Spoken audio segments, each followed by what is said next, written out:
आप भी बैलेट पे चुनाव कर लीजिए, आप भी बैलेट पे चुनाव कर लीजिए, दूध का दूध पानी का पानी हो जाएगा। दोस्तों, ये बात बोलना प्रियंका गांधी का, वो भी संसद के अंदर, बहुत मायने रखता है।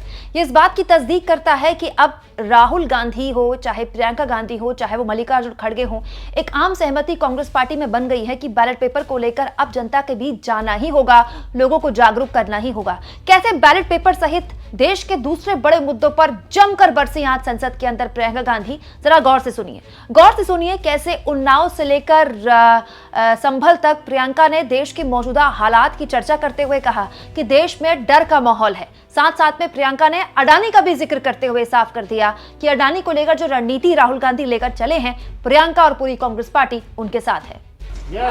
आप भी बैलेट पे चुनाव कर लीजिए, आप भी बैलेट पे चुनाव कर लीजिए, दूध का दूध पानी का पानी हो जाएगा। इस ज्योत ने हर एक भारतीय को यह पहचानने की शक्ति दी कि उसे न्याय मिलने का अधिकार है, कि उसमें अपने अधिकारों के लिए आवाज उठाने की क्षमता है, कि जब वो आवाज उठाएगा तो सत्ता को उसके सामने झुकना पड़ेगा। इस संविधान ने हर एक देशवासी को ये अधिकार दिया कि वो सरकार बना भी सकता है और सरकार बदल भी सकता है। ये ज्योत जो हर हिंदुस्तानी के दिल में जलती है, उसने हर हिंदुस्तानी को ये विश्वास दिया कि देश की संपत्ति में, देश की दौलत में, संसाधनों में उसका भी हिस्सा है, कि उसे एक सुरक्षित भविष्य की उम्मीद का अधिकार है, कि देश बनाने में भी उसकी भागीदारी है। उम्मीद और आशा की ये ज्योत मैंने देश के कोने कोने में खुद देखी है। उन्नाव में मैं एक रेप पीड़िता के घर गई, उसे जलाकर मार डाला था। वो शायद 20-21 साल की होगी। हम सबके बच्चे हैं।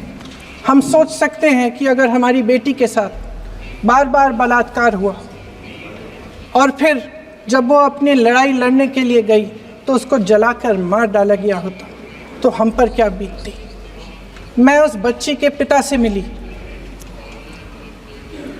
उसके खेत जलाए गए थे, उसके भाइयों को पीटा गया था, उसके पिता को बाहर से, घर के बाहर घसीट कर मारा गया था। उस पिता ने मुझे बताया कि बेटी, मुझे न्याय चाहिए। मेरी बेटी अपने एफआईआर को दर्ज करने के लिए जब ज़िले में गई तो उसको मना किया गया। अगले ज़िले में जाना पड़ा उसे। वो रोज़ सुबह 6 बजे उठकर तैयार होकर अकेली अपने मुकदमे को लड़ने के लिए अगले ज़िले में ट्रेन से जाती थी। उसके पिता ने मुझे कहा कि मैंने उससे कहा, बेटी अकेले मत जाओ, छोड़ दो ये लड़ाई। लेकिन उसकी बेटी ने उसको जवाब दिया कि नहीं पिताजी, मैं अकेली जाऊंगी, मैं लड़ूंगी, ये मेरी लड़ाई है, मैं इसको लड़ूंगी।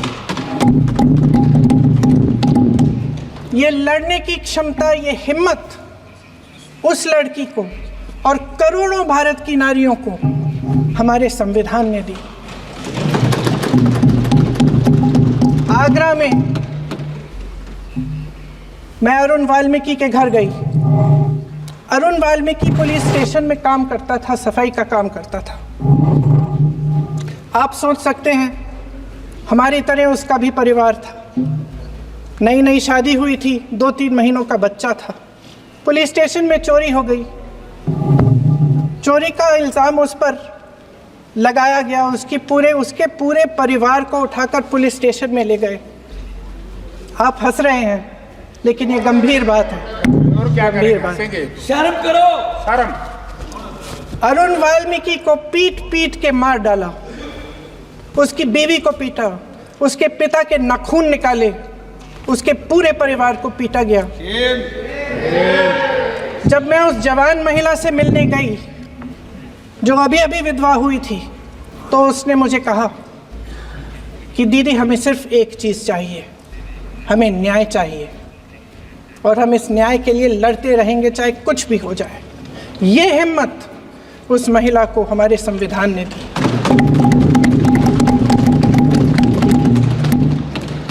संभल के कुछ लोग आए थे हमसे मिलने, जो मृतकों के परिवार के सदस्य थे। उसमें 2 बच्चे थे, अदनान और उजैर। अब सुनिए, उसमें 2 बच्चे थे, अदनान और उजैर। एक बच्चा मेरे बच्चे की उम्र का है, दूसरा उससे छोटा 17 साल का है। दर्जी के बेटे थे। दर्जी का एक ही सपना था कि वो अपने बेटों को पढ़ाएगा लिखाएगा। एक बेटा डॉक्टर बनेगा, एक बेटा भी सफल होगा दूसरा बेटा भी अपने जीवन में सफल होगा। उनके पिताजी हर रोज़ उनको स्कूल छोड़ते थे। उस दिन भी स्कूल छोड़ने के बाद अपनी दुकान में चले गए। उन्हें पता नहीं था कि विवाद हो रहा है। उन्होंने भीड़ देखी, घर आने की कोशिश की तो पुलिस ने गोली से मार डाला। वो 17 साल का बच्चा अदनान मुझसे कहता है, वो 17 साल का बच्चा अदनान मुझसे कहता है कि मैं बड़ा होकर डॉक्टर बन के दिखाऊंगा, मैं अपने पिता का सपना साकार करूंगा। ये सपना, ये आशा उसके दिल में हमारे संविधान ने डाली।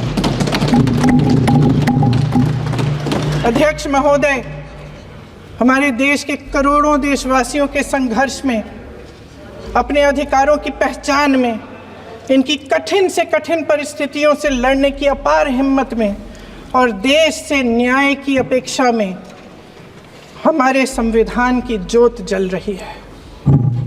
मैंने हमारे संविधान की ज्योत को जलते हुए देखा है और इसके साथ साथ ये भी समझा है कि हमारा संविधान एक सुरक्षा कवच है। एक ऐसा सुरक्षा कवच है जो देशवासियों को सुरक्षित रखता है, न्याय का कवच है, एकता का कवच है और अभिव्यक्ति की आज़ादी का कवच है। दुख की बात यह है कि मेरे सत्ता पक्ष के साथी जो बहुत बड़ी बड़ी बातें करते हैं, इन्होंने इन 10 सालों में ये सुरक्षा कवच, सत्ता पक्ष के मेरे साथियों ने ये सुरक्षा कवच तोड़ने का पूरा प्रयास किया है।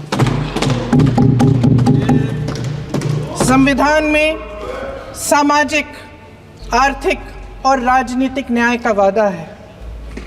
ये वादा एक सुरक्षा कवच है जिसको तोड़ने का काम शुरू हो चुका है। लैटरल एंट्री और निजीकरण के जरिए ये सरकार आरक्षण को कमज़ोर करने का काम कर रही है।